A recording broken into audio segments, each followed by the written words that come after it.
Salut à tous, je suis Jessica, mais beaucoup d'entre vous me connaissent sous le nom de Suna, qui signifie solaire en espéranto. Depuis mon plus jeune âge, j'ai été immergée dans le monde fascinant de l'ésotérisme, de la magie et des arts divinatoires. Ma lignée maternelle, notamment les femmes qui m'ont précédée, était profondément enracinée dans ces pratiques mystiques. Au départ, on m'a tenue à l'écart de cet univers, mais cela n'a fait qu'éveiller ma curiosité. Plus tard, en autodidacte, j'ai plongé tête la première dans cet océan de connaissances. Alors, ayant conscience que pour les néophytes, ce parcours initiatique en solitaire n'est pas toujours de tout repos, parce que je l'ai moi-même traversé, j'ai décidé de créer l'Académie des Arts Divinatoires, une formation où l'on peut expérimenter, apprendre la pratique des arts divinatoires au travers de différents outils, comme les cartes, les runes, le pendule, la boule de cristal et tout simplement les livres, au travers du hasard de leurs pages. Chaque jour, je continue de me plonger dans la recherche afin de vous offrir la formation la plus complète sur ce sujet. Cela dit, si je suis capable de vous transmettre les bonnes informations sur la méthodologie à employer dans la pratique de tous ces outils, mon canal privilégié reste la cartomancie. Et si vous le souhaitez, ensemble, nous découvrirons quel est le vôtre. Préparez-vous à une expérience pédagogique, ludique et humainement enrichissante.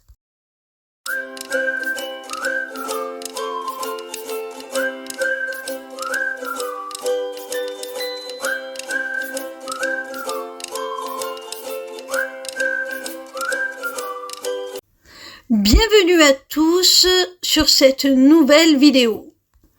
Aujourd'hui, nous allons plonger dans un sujet crucial, les pratiques de divination qui me semblent dangereuses.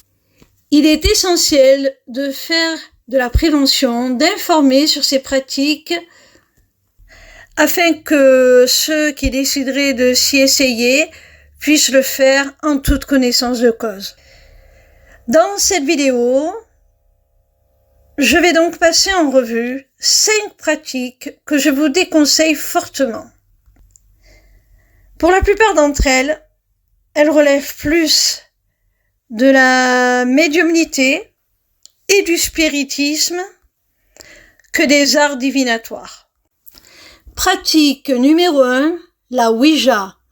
Commençons avec la Ouija. Vous pourriez être tenté de considérer cette planchette comme un simple jeu, mais l'utilisation de la Ouija pour tenter de rentrer en contact avec des esprits peut être extrêmement risquée. Il faut bien avoir conscience que lorsque vous utilisez cette planche, vous ouvrez une porte vers le monde de l'invisible, le monde qui nous est imperceptible dans la matière, dans un état de conscience classique. Alors vous ouvrez la porte à certains défunts qui peuvent vous être plus ou moins proches, ou qui simplement sont reliés au lieu dans lequel vous utilisez la planche. Alors là, ce n'est pas grave en soi. Vous pouvez même leur permettre de transmettre des messages. On peut considérer que ça peut s'apparenter à de la divination. Certains le considèrent comme une pratique divinatoire, dans le sens où ces défunts peuvent très bien, de l'autre côté, être des guides et vouloir transmettre des messages afin de nous aider. Mais les défunts ne sont pas les seuls à pouvoir communiquer avec nous via la planche. Il y a d'autres entités, parfois bienveillantes, mais parfois beaucoup moins. Vous ne pouvez jamais avoir la certitude de la nature réelle de l'être avec lequel vous communiquez.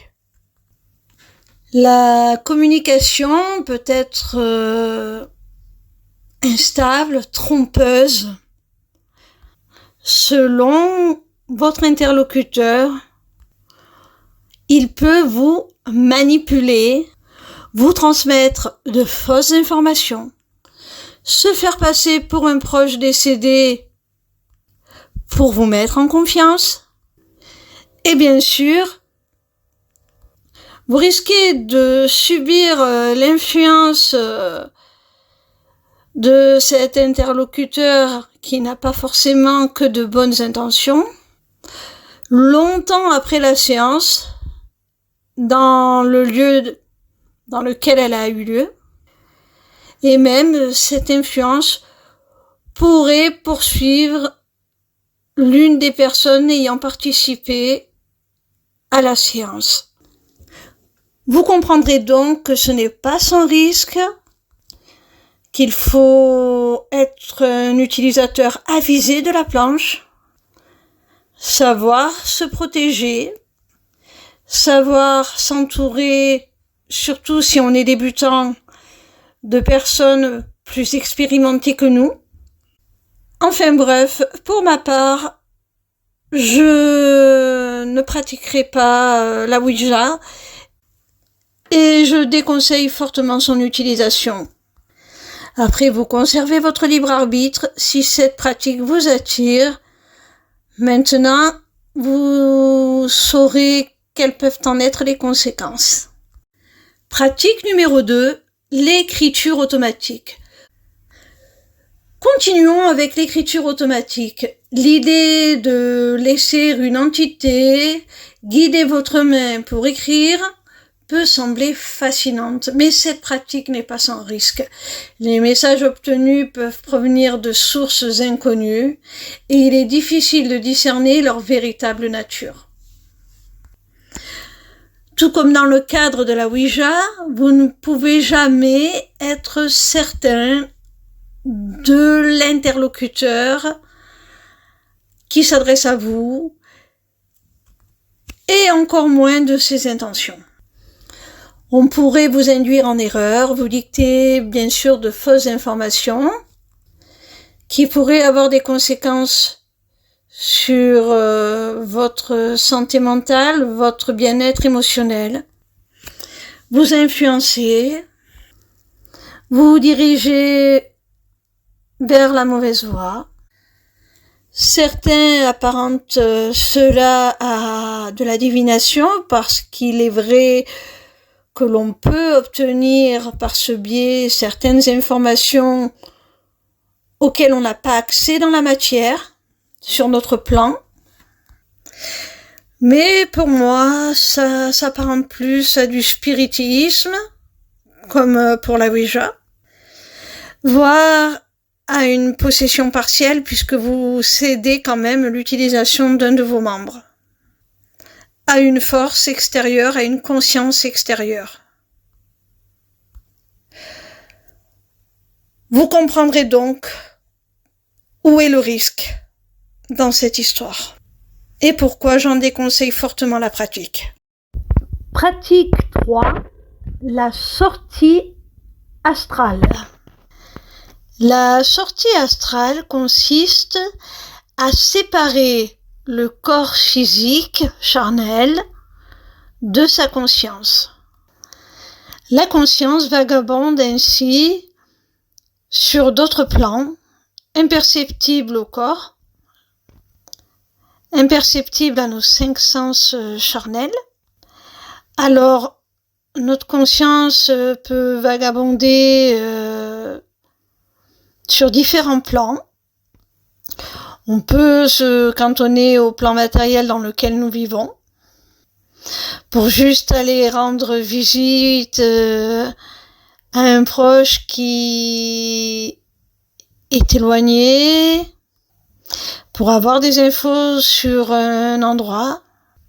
Cette pratique a d'ailleurs été utilisée par le KGB et la CIA à des fins d'espionnage. Durant la guerre froide, certains agents de ces institutions y ont été formés et certains ont réussi à obtenir des résultats plutôt satisfaisants. Alors oui, ça peut être considéré quelque part comme une technique de divination puisque l'on a accès à des informations qui nous sont imperceptibles en dehors de cet état de conscience altéré. Mais une mauvaise maîtrise peut quand même s'avérer dangereuse. La prise de risque est réelle. Déjà, il faut arriver à contrôler l'endroit où on veut se rendre, déjà, tout simplement. Parce que si l'on peut rester sur le plan strictement matériel, on peut aussi explorer des plans subtils, supérieurs, ou des plans moins hospitaliers, nous dirons, que certains appelleront le bas astral. Moi, je dirais simplement que quand on fait ce genre de pratique, en fonction de notre état émotionnel, en fonction de nos pensées, de l'état d'esprit dans lequel on se trouve au moment où on le fait, on émet une certaine fréquence vibratoire. Vous savez, c'est un peu comme les radios.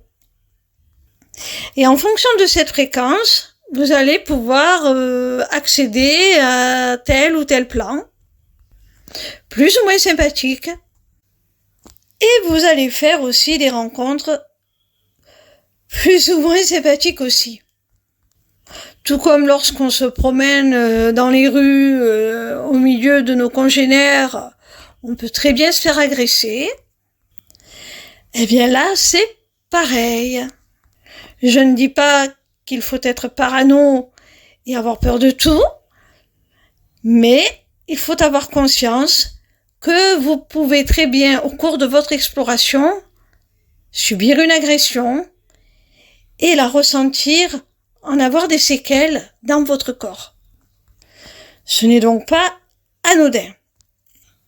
Puisque vous quittez votre enveloppe charnelle, même s'il est quand même assez difficile d'empêcher une âme de retrouver son corps. D'ailleurs, si vous essayez à cette pratique, vous verrez combien il est difficile justement de s'éloigner de son corps. Souvent, on est rappelé, surtout au début, quand on n'a pas l'habitude de cette technique. On est souvent rappelé malgré nous, on voudrait aller plus loin, mais on retourne souvent dans notre corps automatiquement malgré nous. Donc même si le risque d'être carrément dissocié, de se perdre totalement est quand même assez minime, malgré tout on peut avoir comme des sortes de résidus qui restent imprégnés dans nos corps subtils et qu'on se trimballe comme des parasites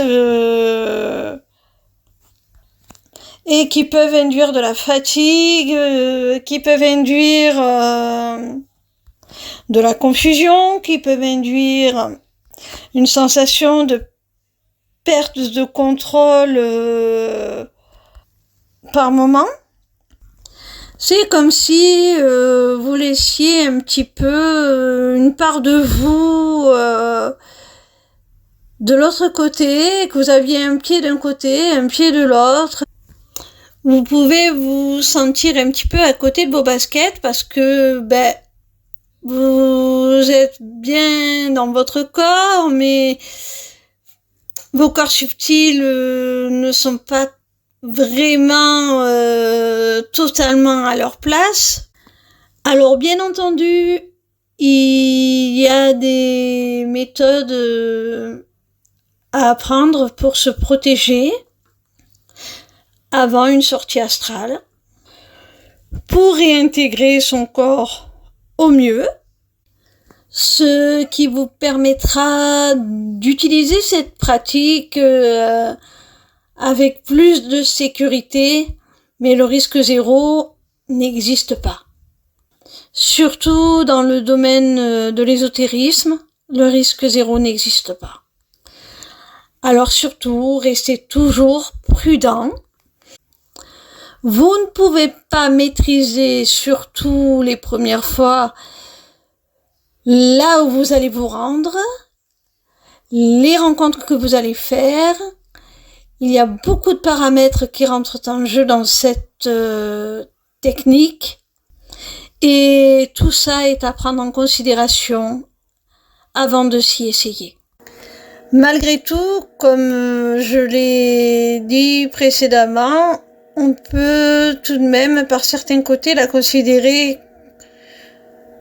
comme une pratique divinatoire, puisque l'on a accès à des informations que l'on ne pourrait pas obtenir dans un autre état de conscience.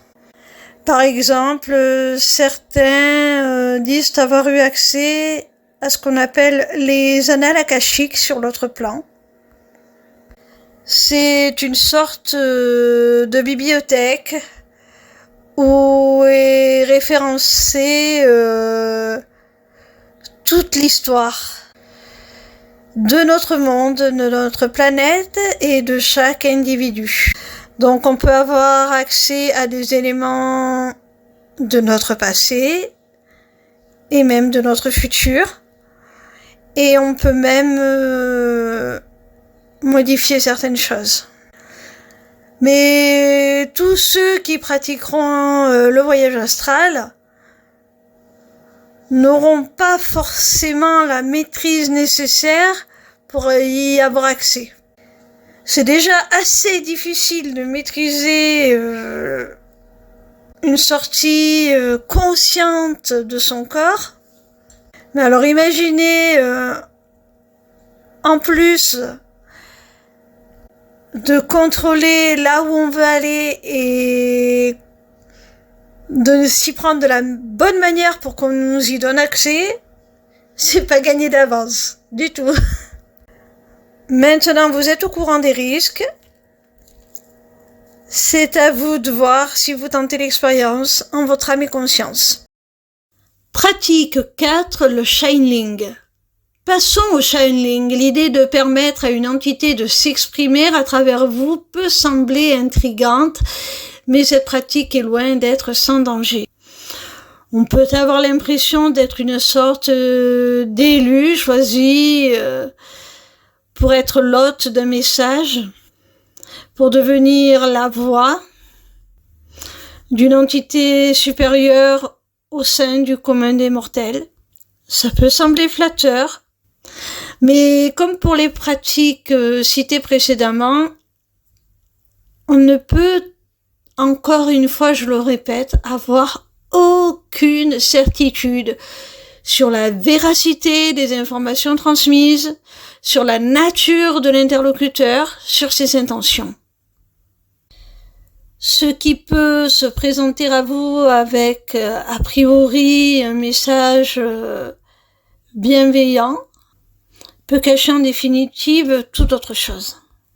Dans le channeling, vous canalisez, c'est-à-dire que vous laissez des énergies extérieures aux vôtres, vous traversez vos corps, vous servez en quelque sorte d'antenne. Mais ces énergies que vous laissez vous pénétrer peuvent être de nature différente aux vôtres et voire toxiques pour les vôtres. Encore une fois, c'est une sorte de possession. Alors conservez toujours votre libre arbitre, il est toujours à vous. Ce que vous permettez à des énergies extérieures de faire sur vous, sur votre corps, n'est possible qu'avec votre consentement. Alors, ne le cédez pas trop facilement, analysez la situation,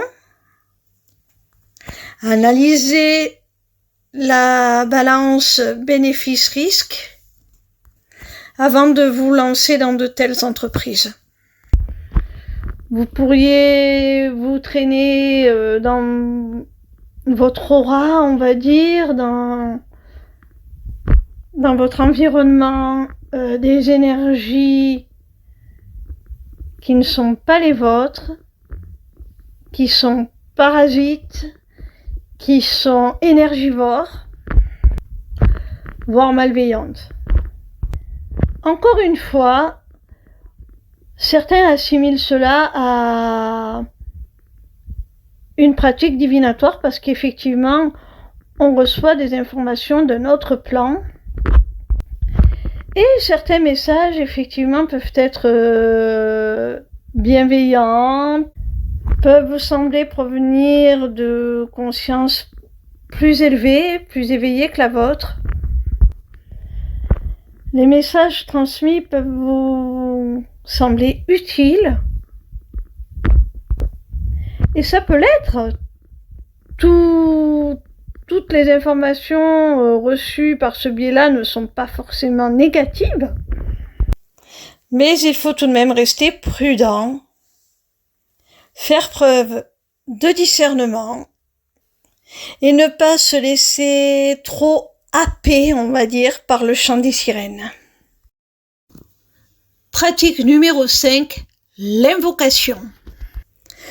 Certaines personnes, dans leur pratique des arts divinatoires, peuvent décider d'invoquer certaines entités, déités, afin de leur transmettre certaines informations, de les orienter sur la meilleure interprétation du message qu'ils reçoivent.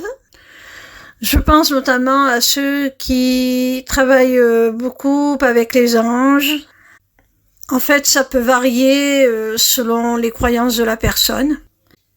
Toujours est-il qu'encore une fois, vous ne pouvez pas être certain de la nature de votre interlocuteur, ni de ses intentions, ni de la véracité des informations qu'il vous transmet. Alors, ne mettez pas naïvement, d'emblée, comme ça, toute votre confiance, toute votre crédulité dans les propos d'une entité dont, en définitive, vous ne connaissez finalement pas grand-chose. Certains praticiens de la Wicca ou d'autres pratiques magiques travaillent en collaboration avec les énergies de certaines déités, dieux ou déesses de panthéons diverses et variés. Ils ont l'habitude de ces énergies-là, ils les reconnaissent. Ils ont fait de nombreuses expériences qui leur ont montré qu'ils pouvaient leur faire confiance, qu'ils ne se trompaient pas sur l'identité de leur interlocuteur. Et ces personnes se servent de cette relation, parfois, pour les aider dans leurs travaux de divination. C'est possible. c'est possible, mais ce n'est pas à la portée de tout le monde. Ça demande beaucoup de discernement et d'expérience pour savoir véritablement à qui on a affaire. Et même les plus expérimentés se font berner parfois. Alors restez toujours vigilants. Même si vous êtes, par exemple, un fervent croyant et que vous êtes persuadé d'avoir reçu un message d'un ange ou de la Vierge Marie ou je ne sais quoi, restez vigilants. Parce que certaines entités utilisent vos croyances pour se faire passer pour ce qu'elles ne sont pas et gagner votre confiance. Et quand bien même vous auriez en face de vous l'entité, la déité que vous avez invoquée, assurez-vous tout de même d'être suffisamment expérimenté, d'avoir les connaissances et les capacités pour travailler dans de bonnes conditions avec cette entité-là. De toute manière,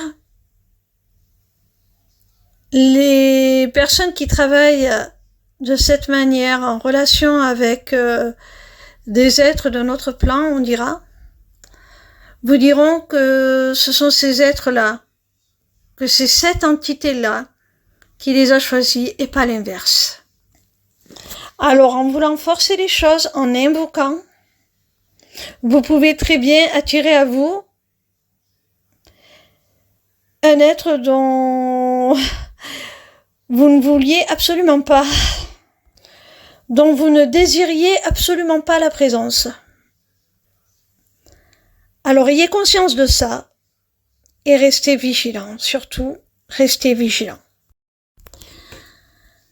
En somme, ces 5 pratiques de divination portent des risques significatifs puisqu'elles ne sont pas que ça, nous l'avons vu, elles vont bien au-delà de cela. Ce n'est pas seulement des méthodes de pratique de la divination.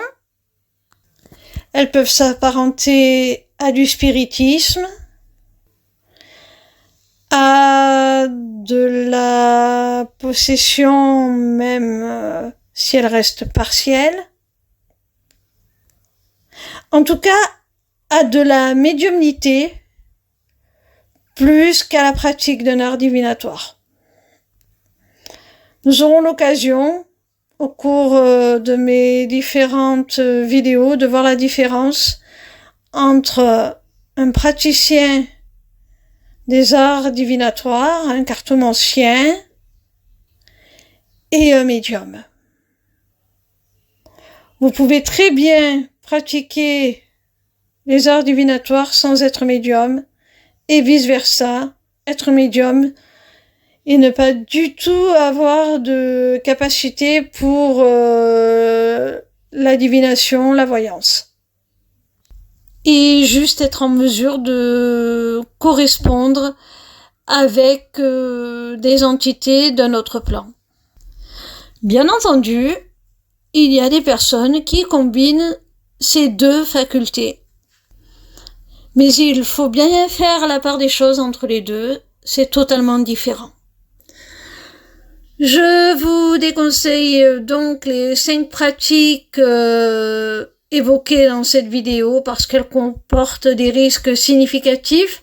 Avant de les essayer, il est impératif de faire des recherches approfondies, de se préparer adéquatement et de ne pas sous-estimer les conséquences potentielles.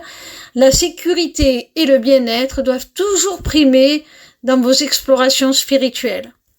Gardez à l'esprit que la connaissance et la prévention sont les clés pour se livrer à ces pratiques de manière responsable. N'hésitez pas à partager cette vidéo pour sensibiliser les autres aux risques associés à ces pratiques dangereuses. C'est la fin de cette vidéo. Je vous remercie pour votre attention. Si le thème des arts divinatoires vous intéresse, n'hésitez pas à prendre rendez-vous avec moi pour quelques renseignements sur ma formation aux arts divinatoires ou pour une consultation de cartomancie. Vous avez aussi la possibilité, n'hésitez pas, c'est gratuit, de vous inscrire au Taroscope pour recevoir chaque dimanche vos prédictions signe par signe pour la semaine à venir.